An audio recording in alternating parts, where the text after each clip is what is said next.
continuamos con más aquí en Vive Mujer y yo saludo con muchísimo gusto al doctor César Manuel Torres Arias. Bienvenido, doctor. Hola, Mari. Buen día. Y bueno, pues ya estamos en Desde el Cristal con que se mira y bueno, pues como la semana pasada lo habíamos indicado, vamos a estar hablando a lo largo de diferentes cápsulas acerca del tema del divorcio. La semana pasada ya nos habíamos introducido un tanto en qué consistía todo este proceso y hoy vamos a continuar con este tema abordándolo desde una perspectiva de cómo se lleva en específico con la mamá y los hijos, que es cuando comúnmente cuando se separa una pareja, los niños usualmente suelen quedarse con mamá y este proceso se vive de una forma muy especial cuando madre e hijos se quedan ahora sin o se separan de papá. Sí, como dices, cuando hay divorcio, a veces los hijos se van con el papá y a veces con la mamá. Este es un programa para mujeres y entonces vamos a verlo desde el cristal con que lo miran las mujeres, como todo lo que hacemos en esta sección. Entonces, hablaremos un poco sobre las preguntas que tienen los hijos sobre el divorcio, ¿no? Visto desde este cristal de las mujeres. Por lo que decíamos desde la vez pasada, Mari, el divorcio es todo un proceso muy difícil de entender, ¿no? Donde están metidos muchos sentimientos, casi todos de los que somos capaces, como cuando hablábamos del amor, ¿te acuerdas? A final de cuentas, el divorcio es el producto del amor, ¿no? Y si el amor es la suma de todos los sentimientos de los que tú eres capaz, pues no se diga el divorcio, ¿no? O sea, no siempre terminas odiando a tu pareja y ya, ¿no? Claro. No pasa así. O sea, la amas o lo amas, ¿no? O sea, no quieres estar con él o no puedes estar con él o no debes, pero hay sentimientos que te unen y eso es dolorosísimo. Entonces, si la cosa fuera tan fácil como decir, bueno, no podemos estar juntos, nos vemos, adiós, ¿no? Un besito y no es así. O sea, sí. Cuando nosotros emprendemos el proceso del divorcio, pues nos seguimos amando, nos seguimos queriendo, nada más que hay algo que está enfermo, que no puede seguir, y entonces abrimos toda una búsqueda de respuestas, ¿no? Sí. ¿Por qué nos vamos? ¿En qué fallé? ¿Qué hubiera pasado si no te hubieras portado así? ¿Qué hubiera pasado si no fueras alcohólico? ¿Qué hubiera pasado si me hubieras dado dinero? ¿Qué hubiera pasado si no hubiera aparecido aquella mujer? Etcétera, ¿no? O sea, las preguntas del hubiera y del aquí y ahora, ¿no? O sea, es una cascada de preguntas.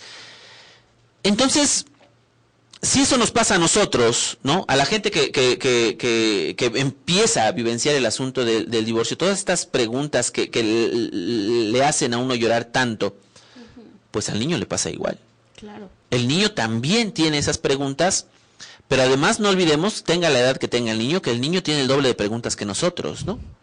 Ahora, por ejemplo, yo venía viajando acá y venía con mis hijas y entonces yo veo cada vez que vengo para acá, veo el Popocatépetl, ¿no? No tengo, o sea, ya me acostumbré y mis hijas tienen el doble de preguntas que yo. Y papá, ¿por qué el Popocatépetl tiene esto? ¿Y por qué la nieve? ¿Y por qué esto? ¿Y por qué es tan grande?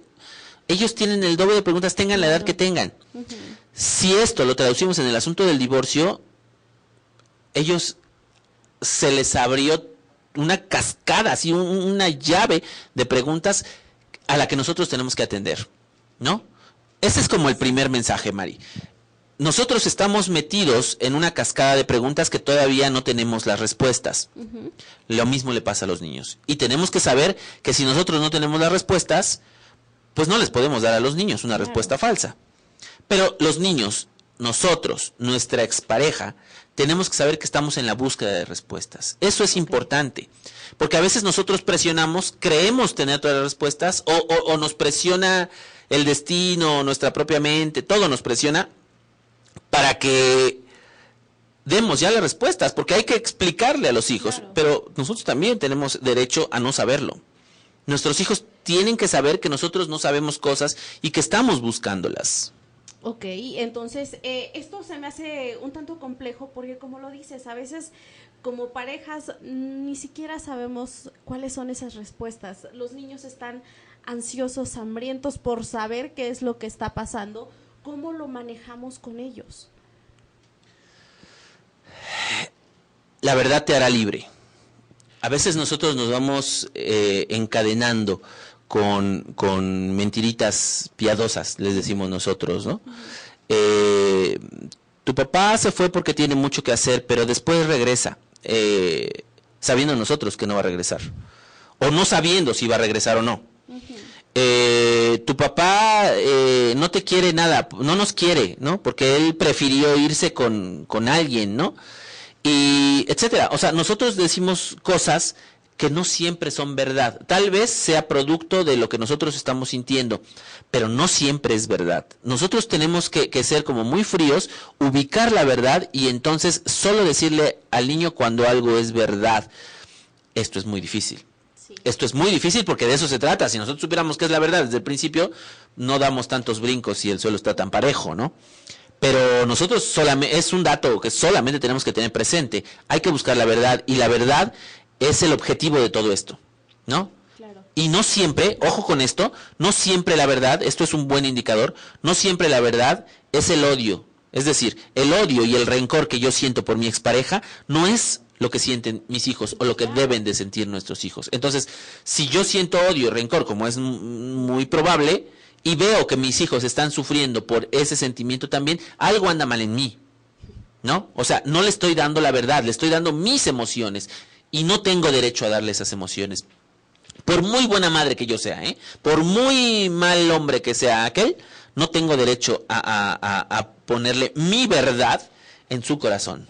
Claro, porque eso es lo que pasa, ¿no? A veces, como lo habíamos comentado la sesión pasada, en este proceso que es tan pasional, en el sentido de cuántas emociones y la energía que se libera en este proceso que puede ser muy doloroso como mamás, podemos caer en esto, ¿no? En dar ese tipo de respuestas a nuestros hijos, el de decir que él no nos quiere, que él no nos va a abandonar, y esto lastima mucho emocionalmente a los chicos.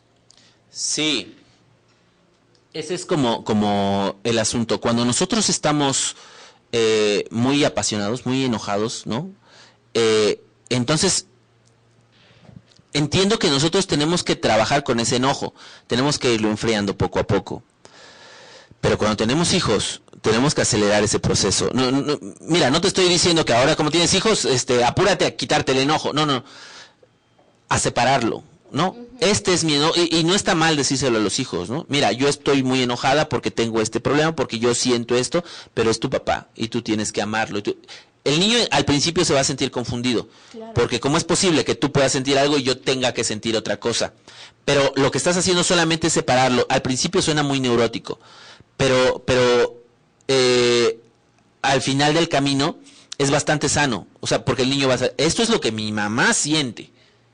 Pero la vida le va a ir dando elementos para que el niño sienta algo que va a ir encontrando con su verdad, con lo que estábamos diciendo en la cascada de preguntas y respuestas, ¿no? Entonces, eso es lo que mamá siente y mamá pintó la raya.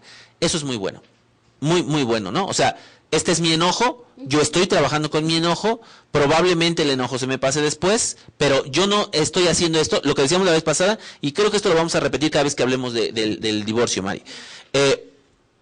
No me divorcio porque esté enojada. No me divorcio por esta pasión que siento. Me divorcio por la conveniencia con respecto al proyecto de vida que yo tengo por los hijos, por mí, por él, o sea, por un proyecto de vida, no porque esté enojada, ¿no? Claro. Porque eso hace sufrir a los hijos. Por supuesto, siempre va a resultar una decisión equivocada si es solo por enojo y sin un proyecto. Se llama impulso.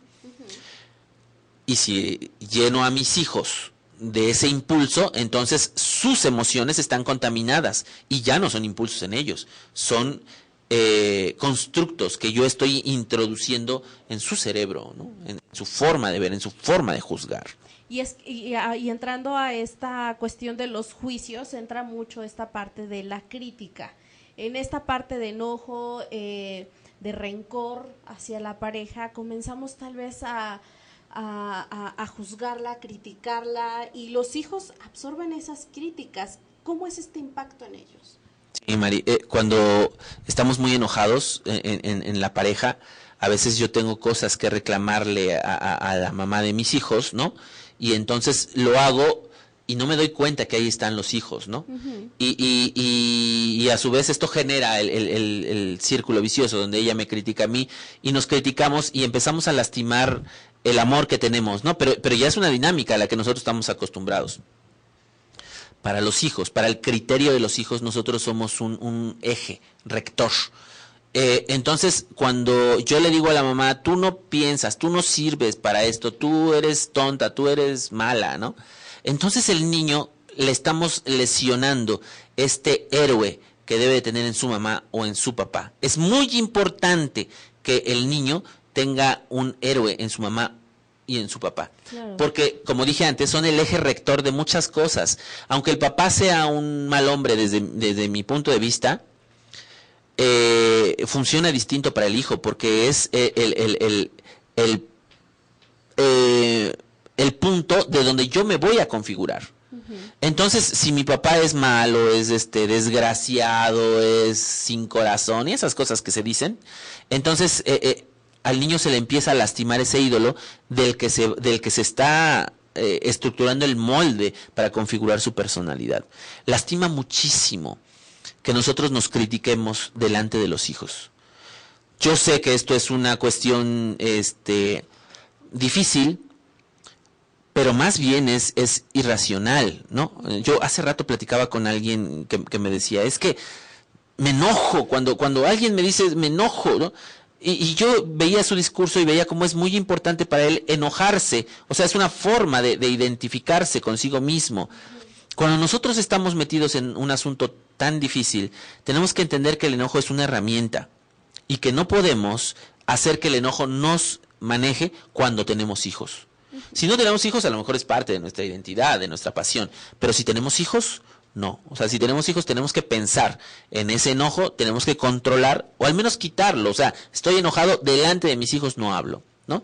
Hablamos en la recámara, ¿no? Una cosa así, pero es importante saber que a los hijos les lastima mucho que nos critiquemos delante de ellos. Claro, entonces en este proceso que como conforme vamos avanzando se descubre que hay mucho dolor y en los niños muchas veces este dolor se traduce en silencio, que creo que es una de las formas muy peligrosas de poder atravesar en este proceso.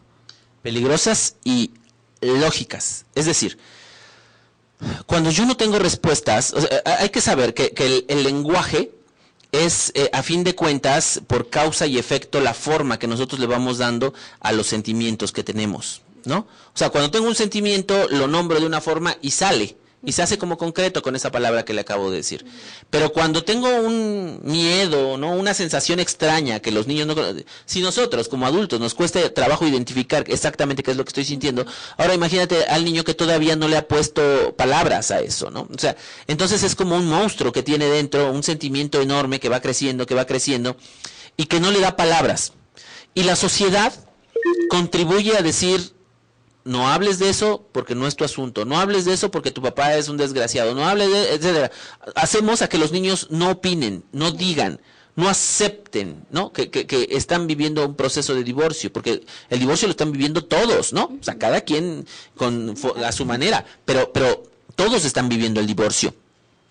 Entonces, entre más hablen los niños sobre este asunto, más descansa su alma, es decir, más pueden ellos darle forma a lo que sienten para poderla clasificar y decir esto sí, esto no. Pero si no le das forma, si no le das palabras, no la puedes clasificar y te pesa igual. Ok, eso es muy, muy importante porque como mamás empieza a surgir este trabajo que nos toca hacer en equipo con los niños, ¿no? En decir, esto es lo que está pasando y lo que tú decías en una sesión anterior cuando hablábamos acerca de las mamás solteras, ¿no? Decir, esto es lo que tenemos y con esto hay que trabajar. Sí, es muy importante esto que dices, Mari, porque a veces nosotros, como mujeres que está transformándose el sueño que nosotros quisiéramos, nosotros no quisiéramos ver a nuestro matrimonio derruido, ¿no? Claro. Y quisiéramos que nuestro marido fuera el mejor del mundo, pero no se puede, por eso estoy en este proceso.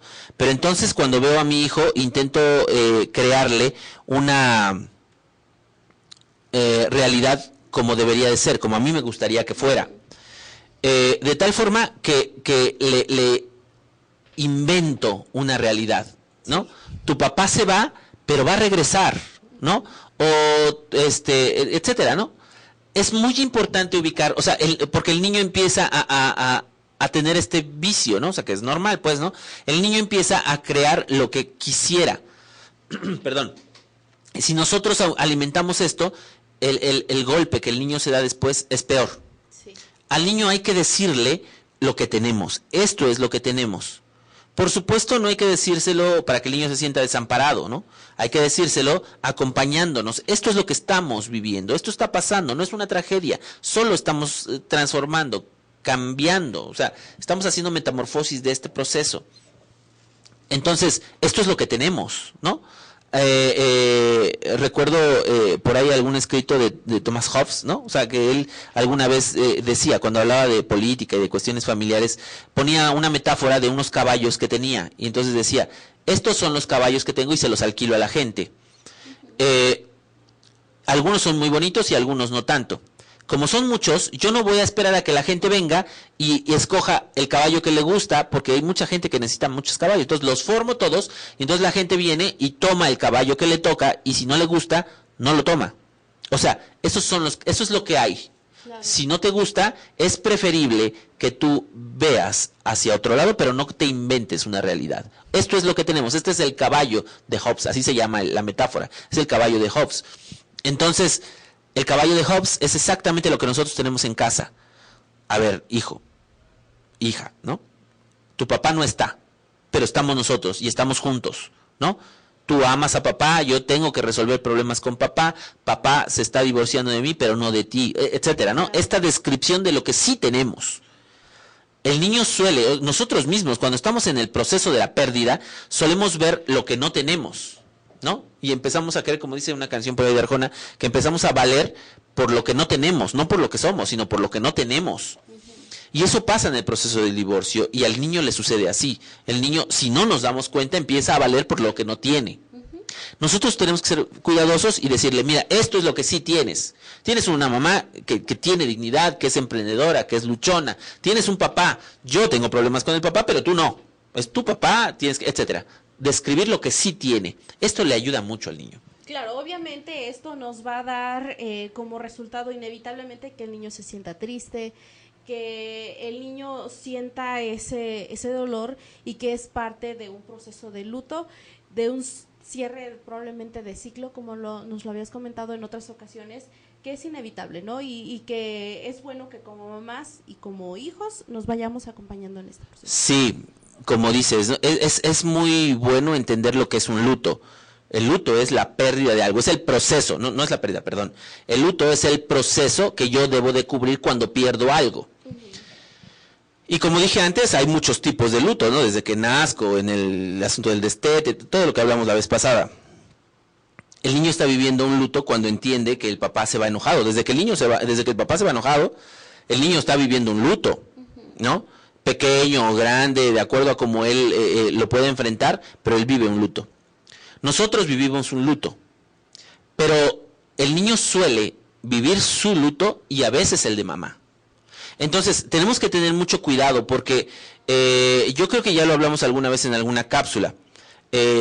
Y si no, pues entonces hay que hablarlo en las posteriores, donde en el luto viene primero la negación, después la ira, después la negociación con la vida, etcétera. Algunas cosas hasta que llega uno al proceso de adaptación, pero mientras sufre uno todo este proceso, que hay que sufrirlo, hay que pasarlo.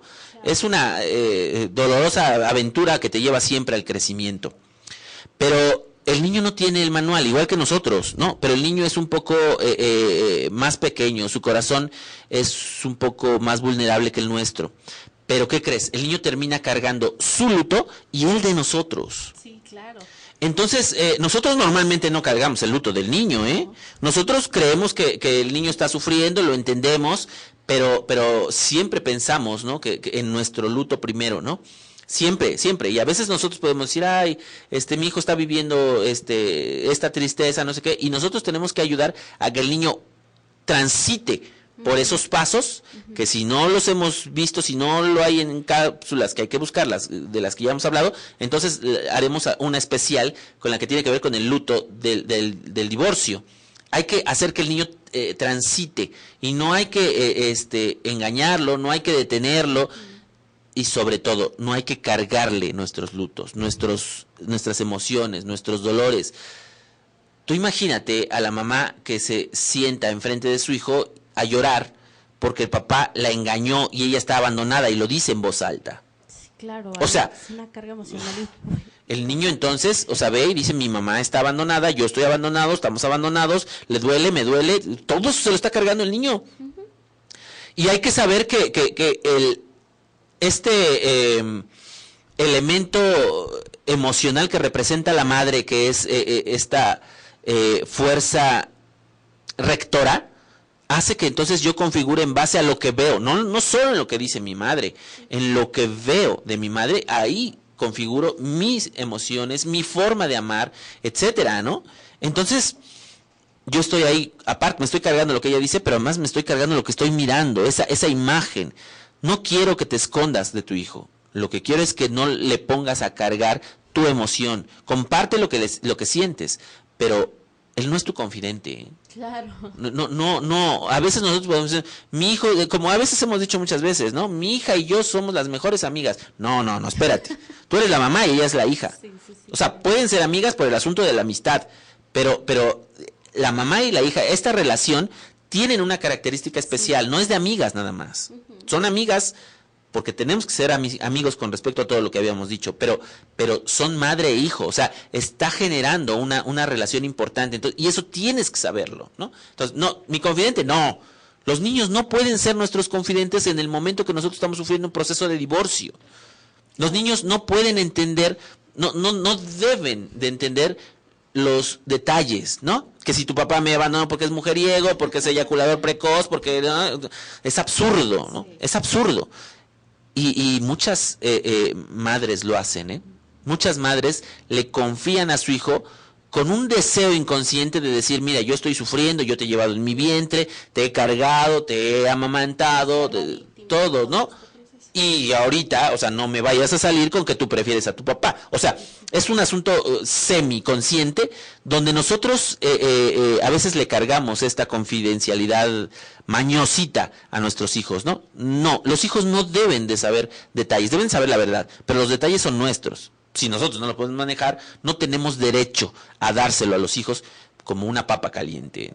Claro, es muy importante que sepamos precisamente cómo abordar este tema, porque hay niños involucrados y, como lo decías, nuestra responsabilidad es que ellos no carguen con este costalito de emociones intensas que se viven en este proceso. Si alguien quiere contactarte respecto a este tema para ser asesorado y apoyado en un proceso tan doloroso, ¿dónde te podemos contactar? En el celular 22 24 23 0029 y con ustedes. Así es, recuerda que es un tema muy importante y que hay que saber abordar precisamente por los hijos, y nosotros estamos aquí para apoyarla. Si necesita asesoría del doctor César Manuel Torres, él acaba de proporcionar sus datos, están apareciendo en pantalla, también los datos del programa para que usted pueda tener una mano, un apoyo en este proceso doloroso que vamos a seguir abordando a lo largo de más cápsulas. Sí, así es, Mari. Perfecto, pues muchísimas gracias, doctor. No, gracias a ti, María, aquí estamos. Nosotros nos vamos a un corte y regresamos.